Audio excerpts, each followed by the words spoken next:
Este é o Inova Social Vozes.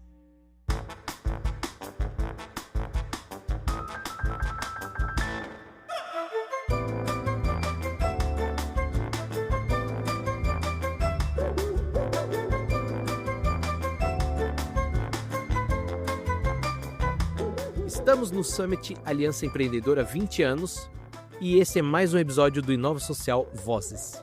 Uma série especial com quem está fazendo a diferença no campo do impacto social. Hoje recebemos Vitor Neia, diretor-geral da Fundação Grupo Volkswagen. Uma conversa sobre mobilidade social, educação e os desafios da filantropia estratégica. Vitor, seja bem-vindo.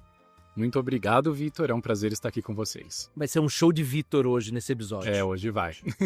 Vitor, a Fundação Grupo Volkswagen recentemente definiu mobilidade social como uma causa prioritária. Compartilha com a gente como que foi essa decisão, como foi tomar essa decisão e de que maneira ela influencia as ações e os programas da própria Fundação. Bom, a Fundação decidiu mudar a causa de atuação às vésperas da gente comemorar 45 anos de história, o que aconteceu em 2024. Então, foi uma jornada de escuta e de aprendizado com aquilo que a Fundação já trazia de legado.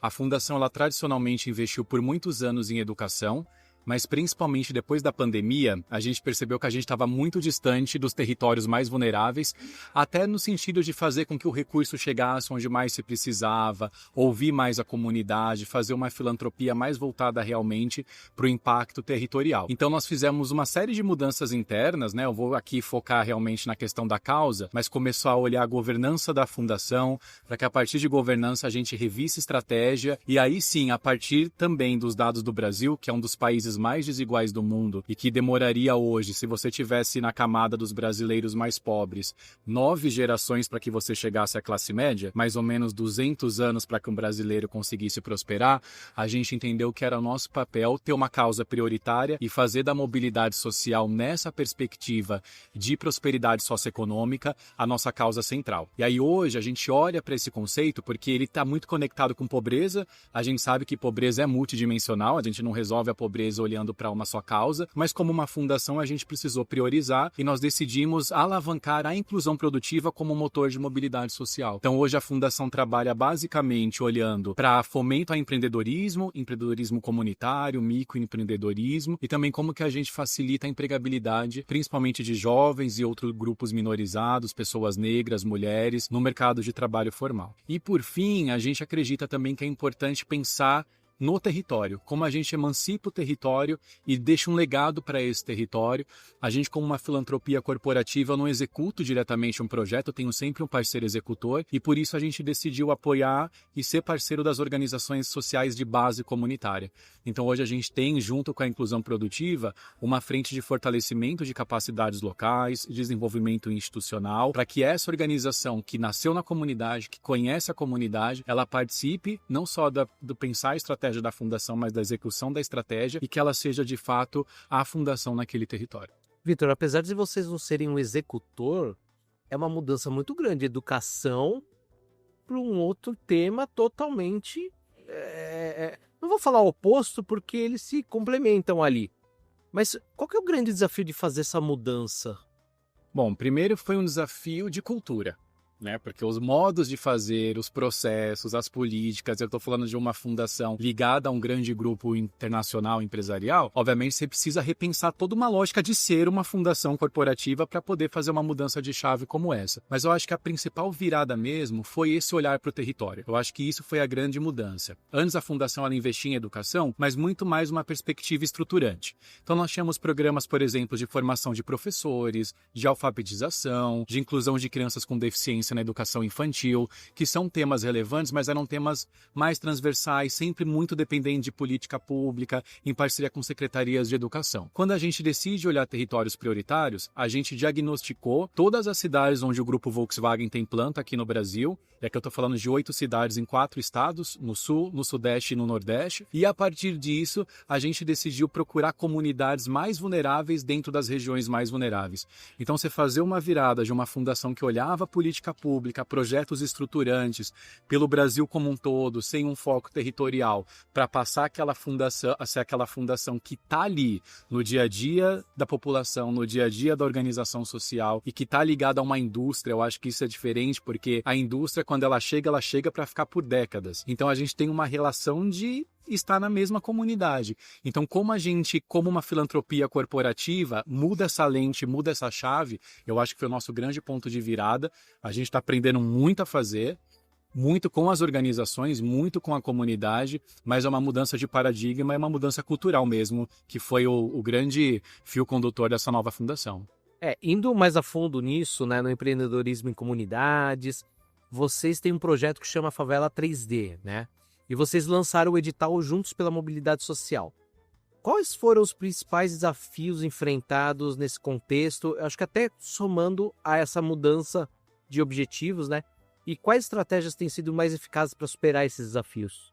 Bom, começar pelo Favela 3D, que na verdade ele é uma parceria que a Fundação tem com o Instituto Gerando Falcões. Hoje a Fundação ela financia o projeto em 2 comunidades, na Favela do Haiti, que fica na Vila Prudente, na zona leste de São Paulo, e no Morro da Providência, que é considerada a primeira favela do Brasil, que fica no Rio de Janeiro. E esse projeto para nós ele tem sido um laboratório. Apesar de não ser um projeto autoral da Fundação, ser um apoio que a gente faz para o parceiro, esse é um projeto que ele considera aquilo que eu mencionei na resposta anterior da pobreza multidimensional. Então ele olha a comunidade sob perspectiva de renda, mas também de saneamento, de habitação, de saúde, de educação, como se articula a política pública. É um projeto que mostra que você não faz nada sozinho e a Fundação tem como seu propósito ser juntos pela mobilidade social, justamente porque você não vai mudar esse ponteiro de desigualdade no Brasil achando que sozinho você consegue grandes transformações, mas ele tem sido um laboratório mesmo de como a gente integra soluções e articula com política pública para de fato impactar uma comunidade em específico. No caso do edital, esse edital para nós eu acho que ele traduz muito, Juntos pela Mobilidade Social, essa mudança cultural que eu também comentei. Porque ele é um edital que ele acontece nos 8 municípios onde a Fundação tem atuação. Ele é um edital que, para além dos projetos que a Fundação financia nas comunidades, ele é aberto para qualquer organização social de base comunitária que tenha um projeto de inclusão produtiva na frente de geração de renda, de empreendedorismo ou então de incidência política, produção de conhecimento. Também foi uma novidade como a gente começa a financiar esse tipo de projeto, que não é um projeto de execução direta ali na comunidade, mas que impacta muito o trabalho das organizações e que poucas fundações costumam financiar, mas a principal virada de chave, Vitor, eu acredito que foi a forma como faz. Porque antes eu costumo brincar que se bobear nem a fundação passava nos critérios do seu próprio edital, porque ele era um edital que exigia uma série de documentações. Ele era um edital que deixava muito pouco tempo de execução de projeto, tinha uma perspectiva de curta duração, então ele era anual, e até você fazer toda a etapa de seleção, chegava ali, a organização tinha poucos meses para executar, e ele era um edital que ele não estava vinculado a uma causa específica e a um grupo específico, como ele é hoje. A Fundação, como eu disse, ela tem priorizado organizações da sociedade civil de base comunitária. Então, hoje, a gente simplificou ao máximo a documentação, partindo do pressuposto que a gente tem que fazer com que o recurso chegue naquelas que realmente precisam. Então, além da documentação estar mais simples, ao longo do edital, a gente ajuda essa organização, se ela precisar formalizar, regularizar algum documento, a fazer isso, porque a gente tinha editais anteriores que 60% dos projetos, eles morriam na fase inicial, que era apresentar a documentação. E aí eu perdi uma inteligência enorme que vem dos territórios, porque eu nem chegava a ver esse projeto, porque ele já caiu na triagem por uma questão burocrática. Então hoje a documentação é pedida no fim. São 3 documentos, os mais básicos para a organização poder funcionar. A gente ajuda a organização a regularizar, a gente ajuda a organização a elaborar o projeto, então tem oficinas durante a etapa de inscrição para que ela tire dúvidas, para que a gente explique como é que funciona. Eu acho que uma outra grande mudança foi que a gente prioriza as organizações menores. Então um dos critérios de seleção é qual que é o faturamento da sua organização.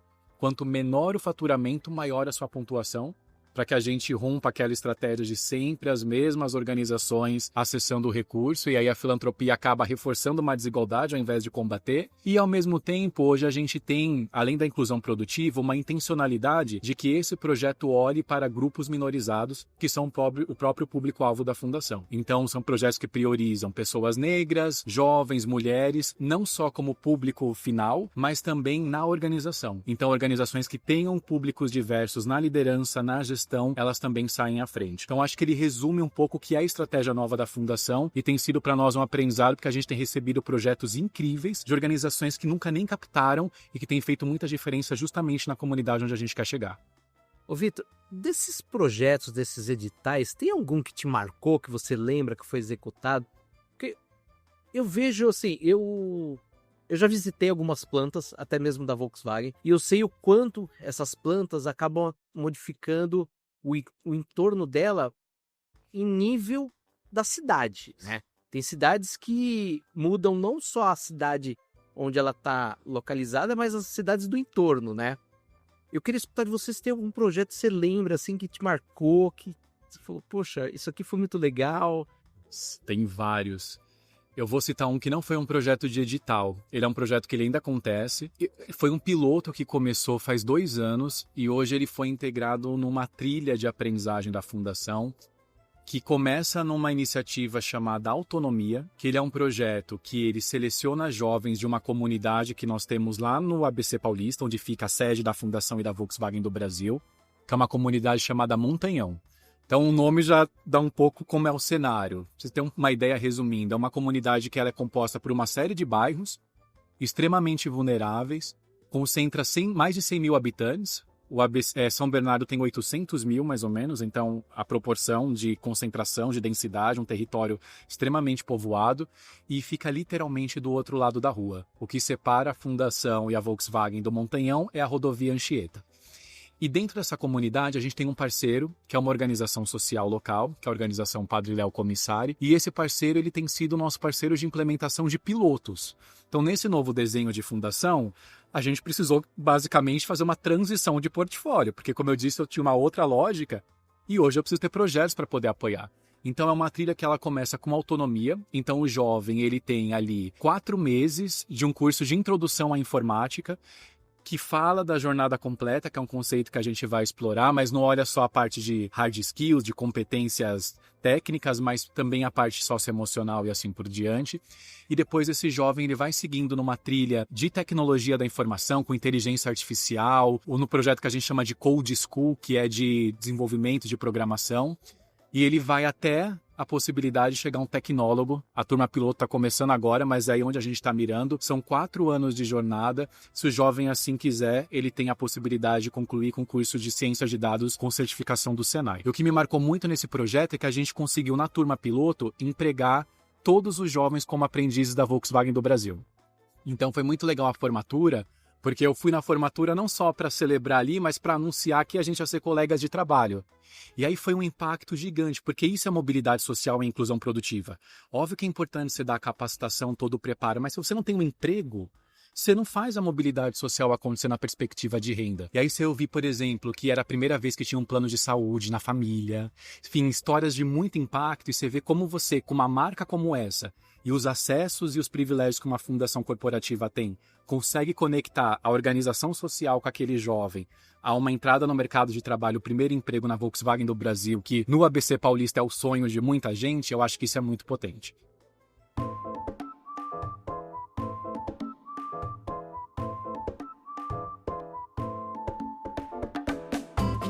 Vitor, para a gente encerrar nossa conversa, eu estou fazendo uma pergunta para todos os convidados e eu queria ver sua visão. Inovar com impacto social passa por?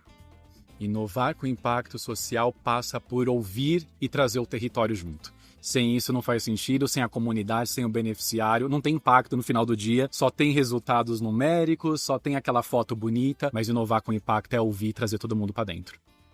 Vitor, queria agradecer esse bate-papo e o ouvinte, a gente se vê no próximo episódio. Até logo!